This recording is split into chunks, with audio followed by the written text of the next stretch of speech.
श्याम प्रकाश जी, मैं आपका ही यहाँ पर रुक करना चाहूंगी। देखिए, थोड़ी देर पहले अनुराग ढांडा की तरफ से कई गंभीर आरोप यहाँ पर बीजेपी पर लगातार लगाए गए हैं कि भाई कोई सबूत नहीं है और बिना किसी सबूत के उन्हें अरेस्ट किया गया है और ऐसे तमाम मंत्रियों को अरेस्ट किया गया है। इस पर क्या कुछ कहेंगे? देखिए, जिस तरीके से अरविंद केजरीवाल जी और उनका पूरे जो मंत्रिमंडल है 14-15 लोग, जिस तरीके से उनके साथ ही शराब घोटाले के मामले में ईडी को पेश कर रहे हैं और ईडी हमारी जो संस्थान है वो स्वाभाविक बात है, कुछ न कुछ मामला थे और बहुत स्पष्ट है। जिस तरीके से इन्होंने गोवा और गुजरात के चुनाव में उस पैसे का उपयोग किया, पंजाब के चुनाव में, और जिस तरीके से जो आबकारी नीति थी जिस प्रकार इन्होंने बनाई और उसके बाद में कहीं ना कहीं गलती थी, इस कारण से उसको वापस भी दिया। तो सीधा सीधा ये है कि ये सारा जो मामला है वो बहुत स्पष्ट है और ईडी जो है उस पर अपना काम कर रही है।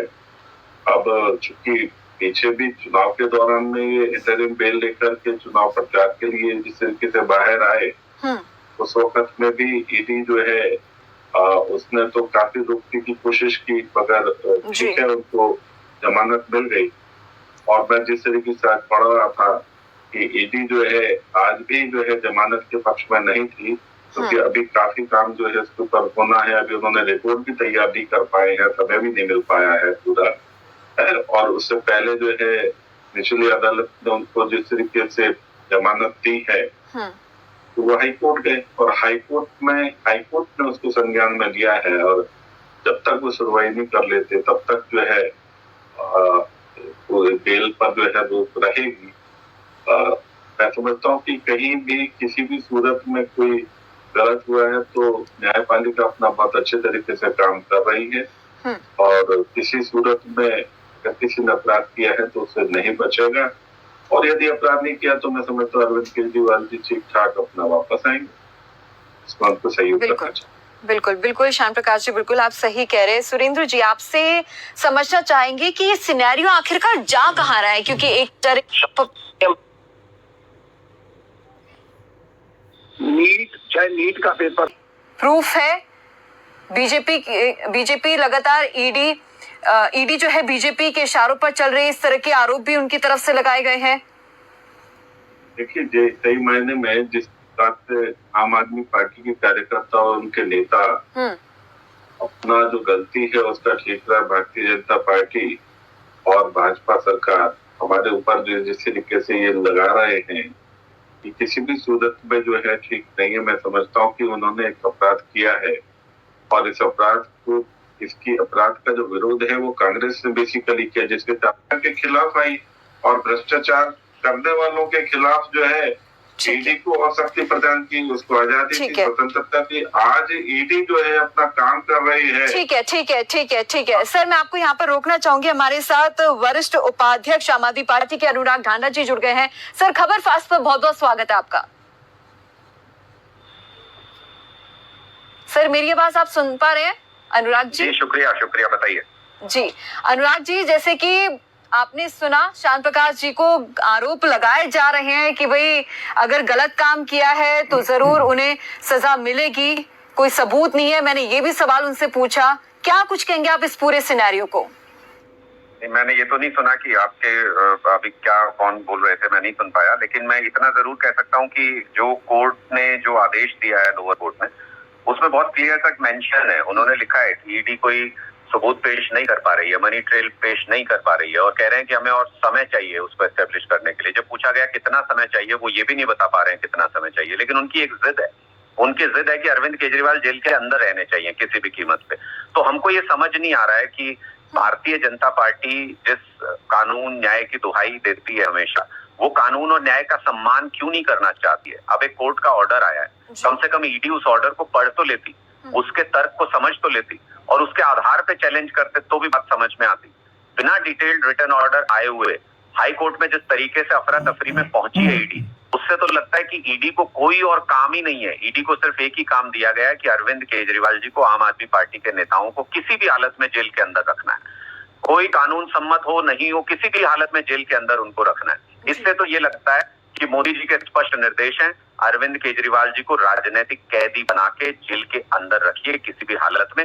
एक चवन्नी आज तक बरामद नहीं कर पाए, एक सबूत आज तक कोर्ट में नहीं दे पाए। अगर इनके पास सबूत हैं तो ट्रायल क्यों नहीं शुरू होने दे रहे? ट्रायल शुरू कराएं ना, और उसमें सबूत रखें कोर्ट के सामने, सजा कराएं, जेल के अंदर भेजें।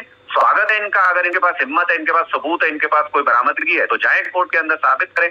ट्रायल नहीं होने दे रहे हैं, 2 साल हो गए, ट्रायल नहीं शुरू होने दे रहे हैं। क्यों? क्योंकि इनको अनिश्चित काल तक बिना किसी सबूत के अरविंद केजरीवाल जी को राजनीतिक साजिश करके अंदर रखना है, जेल के अंदर रखना है। तो ये अब पूरे देश के लोगों को समझ में आ रहा है कि इस मामले में कुछ नहीं है, ये मनगढ़ंत है, बीजेपी दफ्तर में बनाया गया मामला है, इसमें कोई सबूत नहीं है। लेकिन किसी भी हालत में अरविंद केजरीवाल को जेल के अंदर रखने की जिद है। यही जिद इन लोगों को, इस तानाशाही के खिलाफ लोगों ने वोट किया, यही जिद इनको पूर्ण बहुमत से नीचे ले आई। और अगर यही जिद बनी रहेगी तो मोदी जी भारतीय जनता पार्टी को भी खत्म कर देंगे पूरी तरह से। देश इनके खिलाफ इसी बात को लेकर के था कि आप तानाशाही तरीके से चल रहे हैं, इसलिए बैसाखियों वाली सरकार इस बार दी थी कि ये लोकतंत्र की कीमत को समझेंगे। अगर अब भी ये तानाशाही करेंगे तो लोग इनको जवाब देंगे। अनुराग जी, जैसे कि आपने थोड़ी देर पहले प्रेस कॉन्फ्रेंस की और उस मीडिया के माध्यम से भी आपने पूरी बात रखी, और कुछ समय पहले आतिशी जी की तरफ से भी प्रेस कॉन्फ्रेंस की गई है कि बिना किसी सबूत, और आप भी अभी भी यही बात करें कि बिना किसी सबूत के उन्हें अरेस्ट किया जा रहा है। लेकिन मैं आपसे समझना चाहूंगी कि जिद क्यों है, मतलब बीजेपी का इसके पीछे का मोटिव क्या है आपके अकॉर्डिंग? ये तो स्पष्ट है कि इनको लगता है कि अरविंद केजरीवाल जी इनके लिए राजनीतिक चुनौती है, इनको परेशानी है। अरविंद केजरीवाल जी जो बिजली, पानी, स्कूल, अस्पताल का काम करते हैं, आम लोगों के लिए काम करते हैं, इनको उससे परेशानी है, इसलिए ये उनको जेल के अंदर रखना चाहते हैं। वरना आप मुझे बताइए कि अगर रेगुलर बेल मिली है, कोई किसी कंडीशन पे, किसी तरीके से कोई मेडिकल बेल नहीं है, रेगुलर बेल मिली है उनको, उसमें तर्क दिए गए बाकायदा ऑर्डर में, कोर्ट ने लिखा है कि ईडी बायस तरीके से काम कर रही है अरविंद केजरीवाल जी के खिलाफ। ये बहुत बड़ा स्टेटमेंट है। तो इससे तो स्पष्ट नजर आता है, और वो हमको दिख भी गया, पूरे देश ने देख भी लिया। सैकड़ों हजारों केस है ईडी के पास, पता नहीं कितने लोगों की जमानत होती है। हर केस में रातों रात भाग के इसी तरीके से ऊपर के कोर्ट में जाते हैं क्या जमानत कैंसिल कराने के लिए? इसका मतलब ये लोग कानून और व्यवस्था का सम्मान नहीं करते। ये सारे सिस्टम को बाईपास करके किसी भी कीमत पे जेल के अंदर अरविंद केजरीवाल जी को रखना चाहते हैं। ये पूरा देश देख रहा है। लेकिन सर और भी ऐसी पार्टियां हैं जो उनके खिलाफ है, लेकिन फिर भी सिर्फ आम आदमी पार्टी ही क्यों, ऐसा क्यों आम आदमी पार्टी ही क्यों?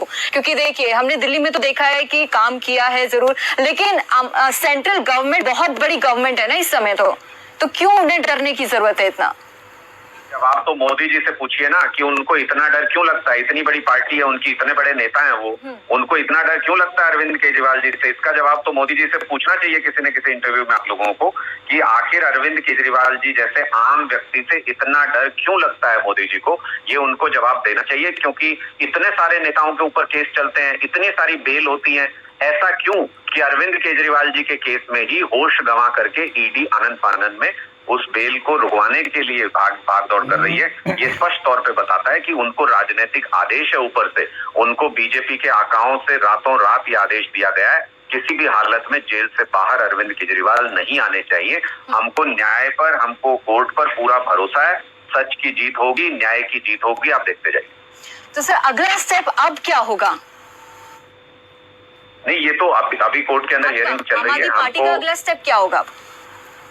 अभी कोर्ट के अंदर हियरिंग चल रही है। हमको कानून पे, कोर्ट पे पूरा भरोसा है। हमको ये भी पूरा पता है कि देश के लोग इस चीज को लगातार ऑब्जर्व कर रहे हैं कि हमने जो निर्देश देने की कोशिश की, लोगों ने जो निर्देश देने की कोशिश की भारतीय जनता पार्टी को, कि लोकतांत्रिक व्यवस्था को समझिए, उसका सम्मान कीजिए, उसके हिसाब से चलिए। अगर अब भी वो उस मैंडेट का अपमान करेगी भारतीय जनता पार्टी, अब भी अगर तानाशाही चलाने की कोशिश करेंगे, तो लोग उनको जवाब देंगे। लोकतंत्र में जनता की अदालत सबसे बड़ी होती है।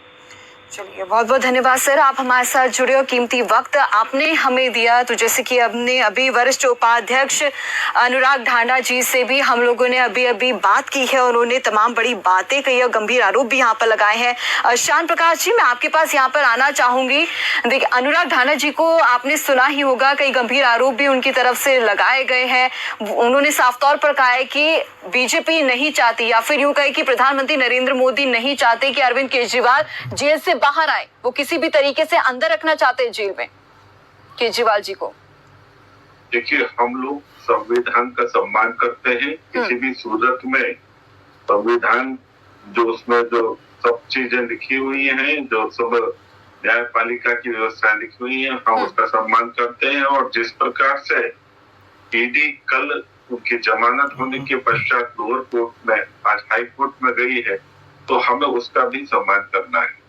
भारतीय जनता पार्टी किसी भी सूरत में, या मोदी जी, मोदी सरकार, और किसी भी सूरत में जो संविधान ने संवैधानिक रूप से जो हमारी संस्थाएं बनी हुई है, उनको किसी भी तरीके से पंगु बनाने के मूड में नहीं है। उनको पूरी स्वतंत्रता से काम करना, और चाहे कोई भी हो, राजा हो या रंग, अगर किसी ने अपराध किया है तो उसके खिलाफ सख्त से सख्त कार्रवाई करना, इस बात पर आमादा है। और आज वही कार्रवाई जो हो रही है, अरविंद केजरीवाल जी और उनकी जो पूरी टीम है, वो इसको बेचैन है। गलत किया है तो आपको हर हालत में सजा मिलेगी। ठीक है, आपसे जानना चाहेंगे यहाँ पर सुरेंद्र भाटे जी क्या कुछ कहेंगे इस पूरे सिनेरियो को लेकर। अब पूरी बात आपने सुनी।